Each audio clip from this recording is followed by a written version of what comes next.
wabarakatuh. Kami dari kelompok 10 yang bersama saya Ryan Firdaus dengan NPM 2022 1450 0251. Saya Amarata Fadila dengan NPM 2022 14 259. Saya Sofia dengan NPM 2022 14 Ingin menjelaskan materi tentang Incoterm 2010. Simak video ini ya. Apa itu Incoterm 2010? Incoterm atau yang disebut International Commercial Terms, yaitu prosedur ekspor impor yang berbasis aturan internasional. Prosedur ekspor impor adalah tata cara yang harus ditempuh dalam memenuhi ketentuan peraturan pemerintah serta kelaziman yang berlaku dalam pelaksanaan suatu transaksi ekspor dan impor. Incoterm dikeluarkan oleh Kamar Dagang Internasional atau International Chamber of Commerce atau disebut dengan ICC. Kumpulan istilah dari Incoterm dibuat untuk menyamakan pengertian antara penjual dan Istilah Incoterm tentu sudah tidak asing lagi bagi Anda yang sering berurusan dengan aktivitas ekspor maupun impor. Namun, bagi Anda yang baru pertama kali mendengar istilah ini, mungkin bertanya-tanya, apa sih sebenarnya definisi dari Incoterm tersebut? Incoterm merupakan singkatan dari International Commercial Term atau Ketentuan Komersial Internasional. Istilah komersial internasional juga berisi tugas, resiko, dan biaya bersangkutan selama transaksi penjualan dan pembelian barang berskala internasional. Maka dari itu, International Commercial Term bertujuan untuk yang pertama, memberi pilihan ketentuan pengiriman bagi importir dan eksportir. Yang kedua, mengatur hak dan kewajiban yang ditanggung oleh importir dan eksportir. Yang terakhir, meminimalisir kesalahan interpretasi atau kesalahpahaman tanggung jawab di antara eksportir maupun importir. Biasanya, Incoterm ditulis di samping harga di dalam sales kontak ataupun invoice ketika penjual memberikan penawaran. Macam-macam Incoterm 2010. Incoterm 2010 merupakan bentuk penyesuaian terhadap Incoterm versi 2000 yang sejalan dengan perkembangan dunia perdagangan dan perkembangan teknologi. Kemudian, media pengangkutan Incoterm 2010 terbagi menjadi dua kriteria. Yang pertama, berlaku semua moda transportasi. Yang kedua, berlaku untuk angkatan laut dan sungai saja. Kemudian, kategori dalam Incoterm 2010 terbagi menjadi 11 terminologi yang dikelompokkan menjadi 4 kategori. Yang pertama, ada E-terms, Free terms, C terms, dan D terms. Dalam video kali ini, kami akan membahas 5 terminologi. Yang pertama, ada export, free carrier, free alongside ship, free on board, dan cost and freights. Di Incoterm ini biasanya diupdate setiap 10 tahun sekali. Di tabel ini yang berwarna oranye itu berarti tanggung jawab eksportir alias seller, dan warna biru itu berarti tanggung jawab importir alias buyer. Kalau teman-teman lihat di atas tabelnya, ini menggambarkan alur pengiriman barang secara umum. Dari gudang seller, barangnya pakai truk sampai ke pelabuhan atau ke airport. Terus setelah perjalanan sampai ke pelabuhan atau airport ke negara tujuan, setelah lewat custom, maka harus naik truk sampai ke lokasi buyer. Nah, di sini ada Incoterm. Yang pertama, IXW atau export. Yang kewajiban eksportirnya itu mempersiapkan barang ekspor di pabrik atau di gudang. Nah, kewajiban importirnya ini untuk mengambil barang di pabrik atau gudang eksportir dan menanggung semua biaya dan resiko pengiriman dan mengurus perizinan ekspor dan impor. Untuk memelihara tanggung jawabnya itu saat barang diambil di pabrik atau gudang atau eksportir. Khususnya terkait penyerahan barang dan menentukan harga supaya nggak ada salah paham. Ini penting banget karena total nilai ekspor impor itu kan biasanya gede banget. Contohnya, kalau dalam kontrak disebutkan Incoterms-nya adalah export atau export, contohnya aja kalau dalam kontrak disebutkan Incoterm-nya adalah atau ekspor.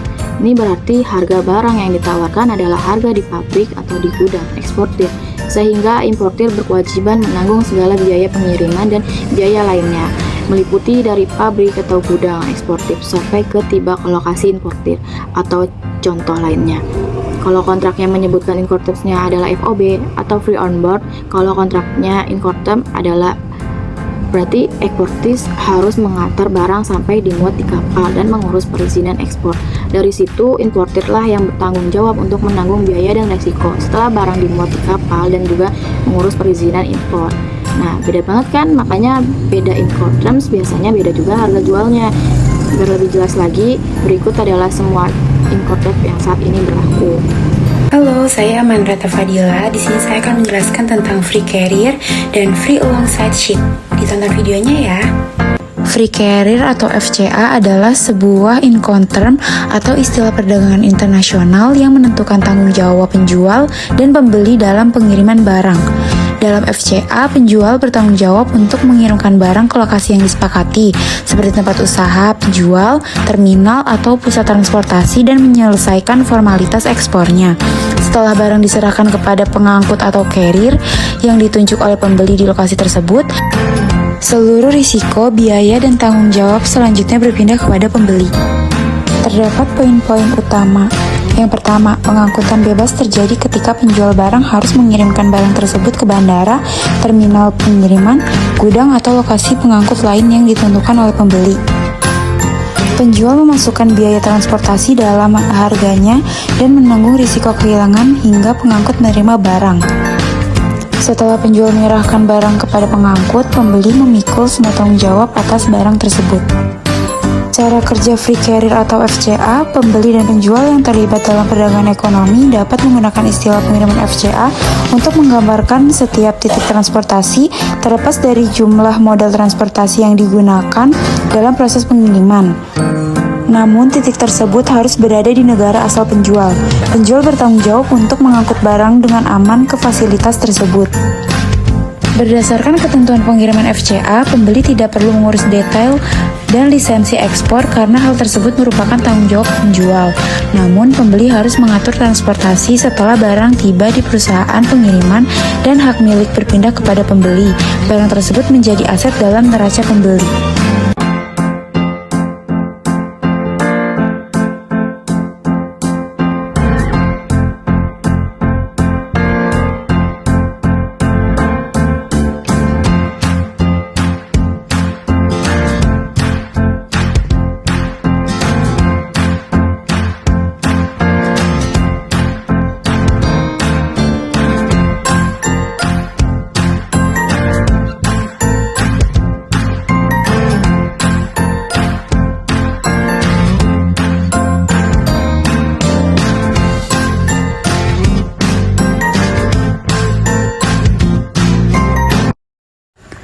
Free alongside ship atau FAS adalah ketentuan Incoterms yang mewajibkan penjual menyerahkan barang di samping kapal yang ditunjuk pembeli di pelabuhan pengiriman dan mengambil alih semua biaya serta risiko sampai titik tersebut.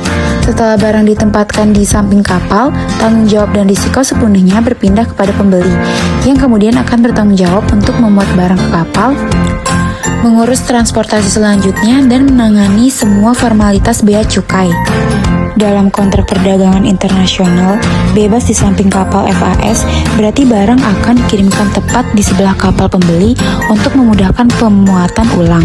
Ini adalah salah satu dari sejumlah Incoterms, kependekan dari istilah komersial internasional yang telah dikeluarkan oleh Kamar Dagang Internasional yang mengatur transaksi internasional. Incoterms adalah kerangka istilah yang distandarisasi secara universal untuk penjual dan pembeli. Incoterms menentukan pihak mana yang bertanggung jawab atas hal seperti asuransi, bea cukai, dan pengelolaan pengiriman.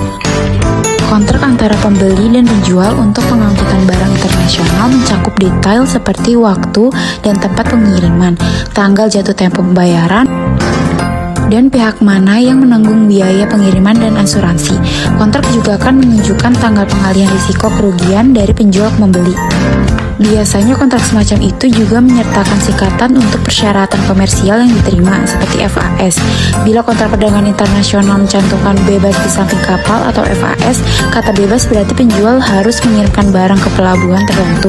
Sedangkan bersama berarti barang harus berada dalam jangkauan alat pengangkat kapal yang ditunjuk. Pada saat itu, barang dianggap telah terkirim dan bertanggung jawab atas kehilangan atau kerusakan kargo beralih kepada pembeli. Umumnya, penjual bertanggung jawab untuk memastikan barang telah melalui proses izin ekspor. Pembeli bertanggung jawab atas biaya pemuatan ulang barang, transportasi laut selanjutnya, dan asuransi. Assalamualaikum warahmatullahi wabarakatuh. Nama saya Ran Firdaus. Di sini saya ingin menjelaskan materi tentang FOB atau Free On Board dan juga CFR atau juga Cost and Freight. Simak videonya ya. Pengertian FOB, Free On Board. FOB adalah salah satu istilah dalam Incoterms, International Commercial Terms, yang dibuat oleh ICC, International Chamber of Commerce. Istilah ini digunakan khusus untuk pengiriman barang melalui laut atau jalur air dalam Sea Inland Waterway Transport, dan menetapkan titik di mana tanggung jawab, biaya, dan risiko barang berpindah dari penjual ke pembeli. Dengan FOB, penjual bertanggung jawab hingga barang telah dimuat di atas kapal di pelabuhan keberangkatan yang telah ditentukan, named Port of Shipment. Setelah barang berada di kapal tersebut, maka risiko kerusakan atau kehilangan barang menjadi tanggungan pembeli. Kewajiban penjual pembeli. Penjual. Sesuai dengan aturan FOB, penjual harus 1. Menyiapkan barang agar siap dikirim, pengepakan, label, dan memastikan barang sesuai kontrak. 2. Mengangkut barang internal dari gudang ke pelabuhan keberangkatan, Port of Shipment, dan membayar semua biaya lokal sampai ke pelabuhan tersebut. 3. Melakukan biaya ekspor dan prosedur kepabeanan di negara asal supaya barang bisa diekspor secara legal. 4. Memuat barang ke kapal yang ditunjuk oleh pembeli, buyer nominated vessel, di pelabuhan keberangkatan. 5. Mengurus biaya penanganan di pelabuhan asal, termasuk terminal handling, jika ada, biaya hingga barang berada di atas kapal. Pembeli. Setelah barang dimuat ke atas kapal, pembeli bertanggung jawab atas 1. Risiko selama pelayaran laut ke pelabuhan tujuan, kerusakan, kehilangan, DSB. 2. Biaya pengangkutan laut, freight, dari pelabuhan asal ke pelabuhan tujuan. 3. Biaya di pelabuhan tujuan, bongkar muat, tarif pelabuhan tujuan, terminal handling, dan transportasi lokal dari pelabuhan ke tempat akhir tujuan. 4. Bea masuk pajak impor prosedur kepabeanan di negara tujuan. Titik perpindahan risiko biaya. Risiko, risk, berpindah dari penjual ke pembeli tepat ketika barang sudah di atas kapal, on board ship, di pelabuhan pengiriman yang ditentukan. Biaya yang ditanggung penjual sampai titik itu meliputi semua sampai barang dimuat ke kapal. Setelah itu segala biaya berikutnya menjadi tanggungan pembeli. Kapan FOB cocok digunakan? FOB paling sesuai dalam situasi berikut. Pengiriman melalui laut atau jalur air dalam saja. Tidak cocok untuk multimoda. Contoh, sebagian lewat darat, sebagian laut, atau transportasi udara. Barang yang tidak dikontainerisasi, non-containerized, atau bulk cargo di mana penjual bisa mengurus pemuatan ke kapal langsung. Untuk kontainer, sering muncul masalah ketika kontainer berada di terminal sebelum dimuat ke kapal. Siapa yang bertanggung jika terjadi kerusakan di terminal tersebut? Sehingga FCA bisa lebih cocok. CFR, singkatan dari Cost and Freight, secara sederhana berarti bahwa penjual bertanggung jawab untuk membayar semua biaya yang diperlukan sampai barang dimuat ke kapal di pelabuhan asal dan menanggung ongkos angkut laut hingga barang tiba di pelabuhan tujuan yang telah disepakati dalam kontrak. Namun yang harus diperhatikan adalah bahwa meskipun ongkos angkut laut ditanggung oleh penjual, risiko atas kehilangan atau kerusakan barang berpindah ke pembeli sejak barang berada di atas kapal di pelabuhan keberangkatan. Inilah titik kritis dari CFR yang sering menimbulkan kebingungan. Banyak pihak beranggapan bahwa karena penjual membayar freight sampai tujuan, berarti penjual juga menanggung risiko sampai di sana. Padahal kenyataannya tidak demikian. Biaya dan risiko berada di jalur yang berbeda. Penjual hanya menanggung biaya sampai pelabuhan tujuan, sedangkan risiko perjalanan laut ditanggung sepenuhnya oleh pembeli sejak barang dimuat. Dalam skema CFR, penjual memiliki sejumlah kewajiban yang cukup besar. Pertama, penjual harus menyiapkan barang sesuai dengan kontrak jual beli, termasuk pengemasan, pelabelan, dan persiapan dokumen yang diperlukan. Kedua, penjual bertanggung jawab untuk mengangkut barang dari gudang atau lokasi produksinya hingga pelabuhan asal. Biaya transportasi domestik ini sepenuhnya ditanggung oleh penjual. Ketiga, penjual harus mengurus semua formalitas ekspor, termasuk izin ekspor, pembayaran biaya ekspor jika ada, serta pemeriksaan bea cukai di negara asal. Keempat, penjual wajib memuat barang ke kapal di pelabuhan keberangkatan yang telah ditentukan. Kelima, penjual harus menanggung ongkos angkut laut hingga ke pelabuhan tujuan. Terakhir, penjual juga wajib menyediakan dokumen pengiriman seperti bill of lading yang sangat penting untuk proses kepabeanan di negara tujuan maupun untuk mekanisme pembayaran dengan letter of credit. Semua kewajiban ini membuat posisi penjual cukup dominan dalam tahap awal transaksi internasional.